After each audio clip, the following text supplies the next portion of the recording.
फिर एक बार इतिहास की धारा को मोड़ने के लिए, नया इतिहास बनाने के लिए गांधी मैदान में लाखों की तादाद में पहुंची बिहार की संघर्षशील जनता। आप सबको नमस्कार, आदाब, जय भीम, लाल सलाम। 50 साल पहले इस गांधी मैदान से नारा बुलंद हुआ था, भावी इतिहास हमारा है।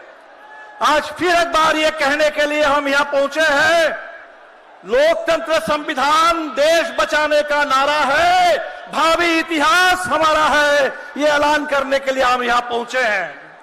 हम यह कहने के लिए आए हैं, पटना और दिल्ली की सरकारों से सिंहासन खाली करो, जनता आने लगी है। बिहार की जनता लड़ेगी, तानाशाही हारेगी। साथियों, देश में पिछले 10 साल से जो पार्टी पूरे हिंदुस्तान को तबाह कर रही है, बर्बाद कर रही है, उसके नाम में तो जनता है, भारतीय जनता पार्टी, लेकिन जनता से कोई लेना देना उसका नहीं है। उसका अगर लेना देना है तो सिर्फ और सिर्फ सत्ता, सत्ता के लालच, सत्ता के अहंकार उसके रग रग में है। उस पार्टी के, उस पार्टी का अगर कोई काम है तो वो काम है बुलडोजर से हिंदुस्तान के लोकतंत्र को, विपक्ष को, जनता को, उनके रोजी रोटी, जल जंगल जमीन के हक को, पूरे देश को, देश की अर्थव्यवस्था को रौंप देना। मैं तो कहता हूं कि भारतीय जनता पार्टी को अपना चुनाव चिन्ह बदल करके उस कमल की जगह पर बुलडोजर रख लेना चाहिए। और हम ये ऐलान करने के लिए आए हैं, ये बुलडोजर राज नहीं चलेगा। बुलडोजर से आजादी के लिए, आवाम की आवाज को बुलंद करने के लिए हम यहां आए हैं। किसान दिल्ली की सीमा पर एमएसपी की मांग को लेकर आना चाहते हैं और ये सरकार जो अदानी अंबानी के आगे खुद कालीन बन करके बिक जाती है। अभी अंबानी के बेटे की शादी का नजारा हम देख रहे हैं, लेकिन जब किसान आना चाहते हैं दिल्ली में तो सड़क पर बैरिकेड लगते हैं, कील ठोक दिए जाते हैं, कटीले तार बिछा दिए जाते हैं, गोली चलती है, किसान शहीद हो जाते हैं। ये सरकार ये कहती है कि हम दुनिया में विश्व गुरु बनेंगे। गाजा के बच्चों को बचाने के लिए इनके मुंह से एक शब्द नहीं निकलता है, लेकिन हिंदुस्तान के पढ़े लिखे नौजवानों को, देश के अंदर जिनको नौकरी मिलनी चाहिए, उनकी जान को खतरे में डाल करके उनको इजरायल भेजने की साजिश ये सरकार रच रही है। हरियाणा, उत्तर प्रदेश के बाद हो सकता है बिहार में भी अब नीतीश जी ये काम करना शुरू कर दे। अभी 8 मार्च का दिन आएगा, अंतर्राष्ट्रीय महिला दिवस है। महिला सशक्तिकरण की बहुत बड़ी बड़ी बात होगी, लेकिन हिंदुस्तान में हमने कभी नहीं देखा था कि किसी पार्टी का ये काम बन जाए कि तमाम बलात्कारियों को संरक्षण देना, उनको प्रोत्साहन देना, उनको सम्मानित करना, चाहे बिल्किस बानो के बलात्कारी हो या चाहे मणिपुर में महिलाओं के ऊपर अत्याचार करने वाले, उनको संरक्षण देने का काम ये सरकार कर रही है।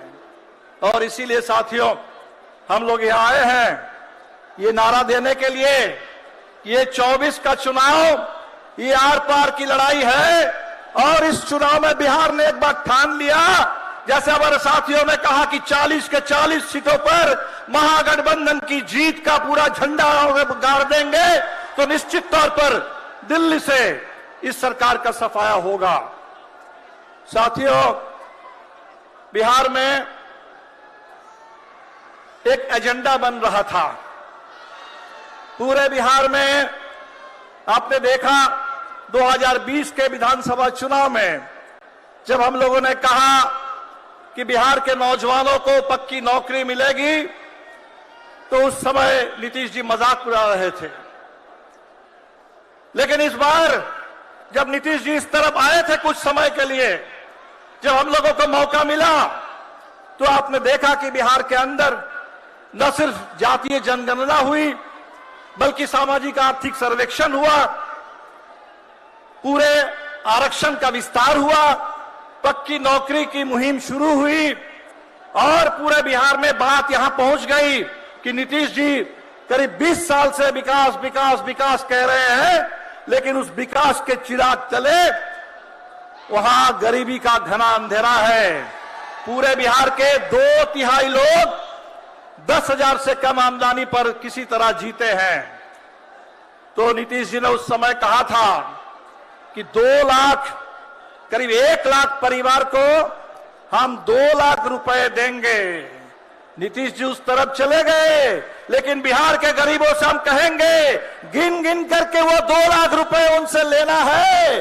और ये जो साजिश चल रही है कि आय का प्रमाण पत्र अब नहीं दिया जाएगा, न रहेगा बांस न बजेगी बांसुरी, ये जो धोखा बिहार के गरीबों के साथ साजिश चल रही है, इस साजिश को हमें रोकना है।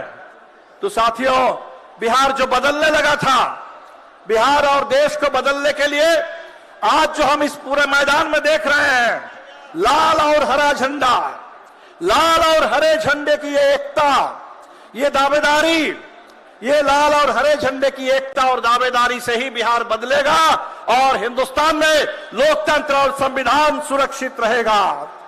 आज हमारे सामने ये रास्ता है और इसी रास्ते को रोकने के लिए, इसी रास्ते को रोकने के लिए फिर नीतीश जी को उस तरफ ले जाया गया। हमने तो देखा था सीबीआई का इस्तेमाल, हमने देखा था ईडी का इस्तेमाल, हमने देखा था इनकम टैक्स का इस्तेमाल। इस बार हमने देखा कि भारत रत्न का इस्तेमाल भी इस देश में राजनीति करने के लिए, सत्ता को साधने के लिए हो सकता है। हमने देखा कभी चरण सिंह को दे करके वो किसानों पर गोली बरसाते हैं, कभी स्वामीनाथन जी को भारत रत्न दे करके स्वामीनाथन आयोग की उसको लागू करने की मांग करने वाले किसानों पर गोली चलती है, कभी कर्पूरी जी को, कर्पूरी जी जो राजनीतिक बंदियों को रिहा कर रहे थे अपने समय में बिहार के अंदर, पूरे बिहार में आरक्षण की बात कर रहे थे, शिक्षा के विस्तार की बात कर रहे थे, आज कर्पूरी जी को सम्मान देने के नाम पर आज के बिहार में हम देख रहे हैं कहीं विधायकों को तोड़ा जा रहा है, खरीदा जा रहा है, और जिनको तोड़ना संभव नहीं है, डराना संभव नहीं है, खरीदना संभव नहीं है, माले के जुझारू नौजवान विधायक, मनोज मंजिल की तरह विधायक, उनको फर्जी मुकदमे में फंसा करके उनकी सदस्यता समाप्त करने की साजिश चल रही है। इस साजिश के खिलाफ पूरी एकता चाहिए, पूरा संघर्ष चाहिए।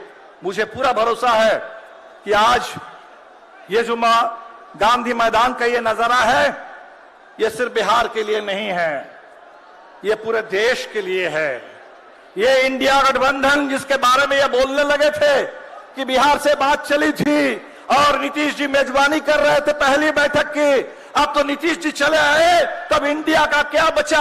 हम ये बताने के लिए आए हैं कि किसी एक नेता के इधर उधर होने से, किसी एक सरकार को दखल कर लेने से, कुछ विधायकों को तोड़ लेने से कोई फर्क नहीं पड़ता। जनता है जमीन पर और बिहार है लड़ने वाला प्रदेश, तो बिहार की जनता लड़ेगी, तानाशाही हारेगी। इसी के साथ आप तमाम साथियों को हमने देखा कि रात में काफी बारिश हुई, हमारे लोगों को बहुत दिक्कत हुई, बावजूद इसके इतनी मेहनत करके तमाम कठिनाइयों को झेलते हुए लाल हरा झंडा लेकर के बिहार के कोने कोने से बिहार के गरीब यहां पहुंचे हैं।